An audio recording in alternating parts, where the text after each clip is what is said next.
Okay, well, watching every move of this market is making this Monday trading day. Chris Conway from Australian Stock Report. He's live from Canberra Bureau. A warm welcome into the show. Much needed pause and reflect, I guess, from your perch in terms of price action today, Chris.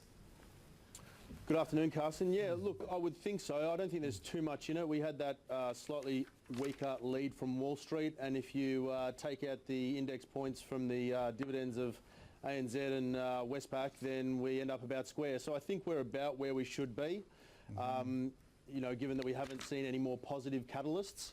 And yeah, I think, as I said, we're trading where we should be. So, you know, you're confident, though, things are only likely to punch higher on track, really, for the next main target, 6,200, right? So catalyst-wise, who's going to do heavy lifting? Usual suspects? Yeah, the usual suspects. And look, specious reasoning though this might be, I find the absence of anything bad likely to happen to be the main reason why the market can push higher. So we've got the global growth story that everyone knows about. PMI numbers around the world looking good. Rates aren't likely to rise anytime soon. And it's, as I said, it's that absence of bad news. Now, that's not the best reason to point to a rally, but you know, if someone could show me something that would suggest that the market might derail, then I'd take it on board. Now, tax reform in the US is one, but you know, that's an ongoing and evolving story, and I don't think anyone expects anything this side of Christmas anyway, if at all, really. So if that's the major hang-up that people have got, I think there's not too much on the horizon, like I said, that will derail us. Look, 6,200 is probably a little bit optimistic. It was a bit of a tongue-in-cheek target, but the market over the past couple of years has rallied, not prior to Christmas, but post-Christmas. And the reason why I know that is because that's the time that I take off when I can't advise clients, and I've watched markets rally over the past 2 years very strongly and not been able to do anything about it. And of course, one of the kind of originators of the rally has been the nonchalance over which the US markets have reacted over Christmas to what has been the time frame for Fed tightening. Forget not that is sort of in the mix. It's locked and loaded, really, to all intents and purposes. Is this time any different? And perhaps if not December, I'll be confident that when it comes to corporate debt, things are fine and dandy stateside. There could not be a day of reckoning on higher rates. No, look, absolutely there could be. Just to the first point, yeah, look, I think December it happens. That'll be 3 years in a row that it's come in December. I think it's already priced in. I think everyone's expecting it. Everyone's attention has always been about the rate or the pace of rate rises thereafter, i.e. how quickly will the ensuing ones come. As to the question about a day of reckoning regarding corporate debt, yes, there could be, but that's a spectre that looms over markets and corporate debt, you know, in ongoing fashion. So again, if that's going to be the thing that we all point to and say, I don't want to buy this market anymore, then I think potentially we're selling ourselves short. All right, let's go into some results today and zone in on Elders, because I'm wondering whether, if you haven't caught hold of the story thus far, you may have left things a tad too late, given the run-up. I mean, just chart the kind of the rise in the last 4 years. Yeah, it has been an exceptional rise. I remember talking about this one about 6 months ago on their first half results, which had beat the market, and they upped their guidance then. But this has really been a 4-year story, and it started in 2013 where they decided to divest their non-core assets. I think they had some automobile stuff and a few other business segments that they decided, okay, we're not good enough at this, we're going to spin it off and we're going to focus on our agri-business.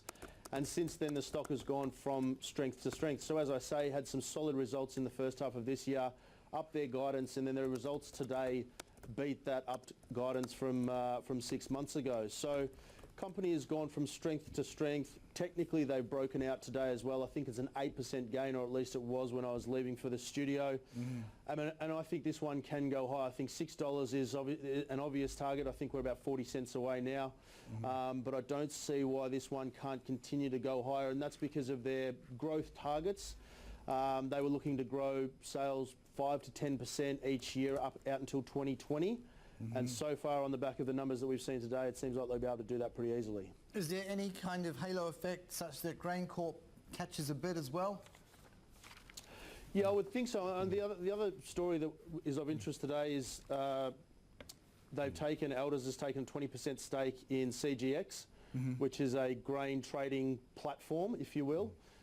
Pardon me. And they're shifting their business focus from storing grain, which is really what GrainCorp does, to creating a marketplace. They want higher volumes, they want greater transparency, and they think that will mean that there's more transactions going on in that market. So yes, by default, I think GrainCorp will catch a bid, but also now GrainCorp will sort of be the sole big player in that market, focusing just on handling and storing grain. As I said, it seems like Elders is shifting focus on that front, so it should be potentially good for both. Okay, let's talk about the quants being good for the miners. Thank you, BNP Paribas. Latest research sort of has got buy written all over it, correct? It does, yeah. Look, this series or this data that these guys have been putting out over at BNP has only been going on for a short while, but they've been pretty on point with it thus far. They look at economic activity in China. They also look at the impact of the yuan. They've got a buy rating on iron ore at the moment, looking at targeting out to about 68 a tonne. I like it technically because iron ore has sort of turned off a base that it's tested on multiple occasions. So just from a trading perspective, I think there's something in it as well.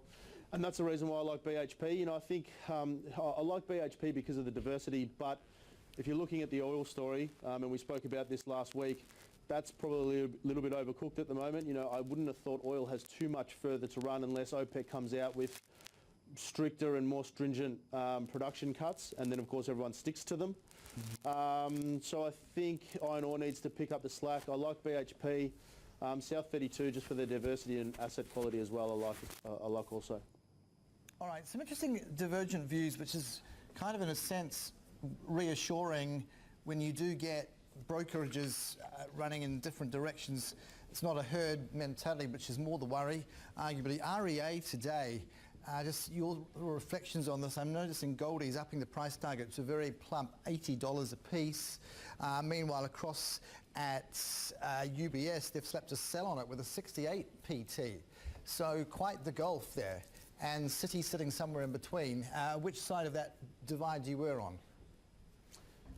Look, I don't have a particularly strong view on REA, Carson. I guess I'd pivot back to the housing market and where you think we are in that cycle, whether you think, you know, the weakness that we've seen of late is going to translate into a longer, more protracted downturn in the housing market. Housing starts is another one that's come off.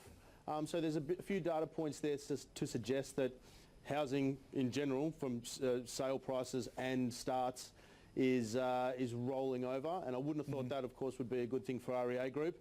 Hence, probably why you get that broad spectrum of not only ratings but price targets as well.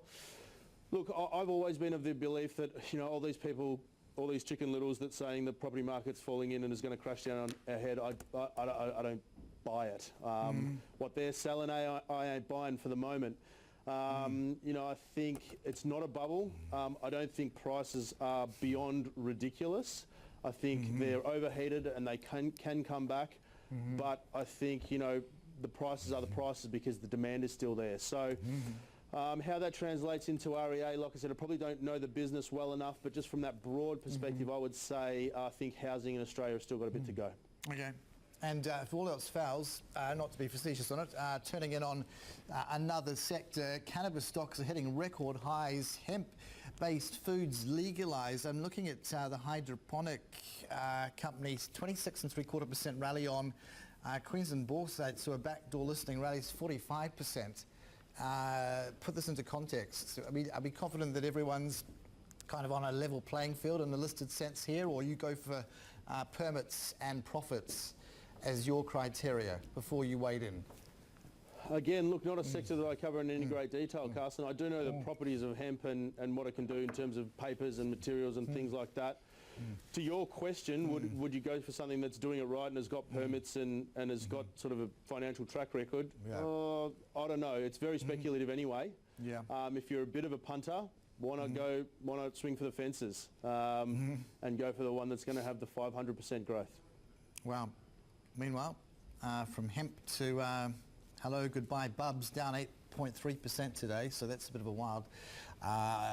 It's turned south. We might just finish on NEC because you could argue that the REA connection with now Domain, care of potentially a build out of its exposure 9 could be in play, even though of course Domain is yet to list. It's imminent, and with it comes the wonderment over really if media stocks are going to rally from here, what might be a fresh catalyst, and maybe a merger could be something we shouldn't be ruling out. What are your thoughts?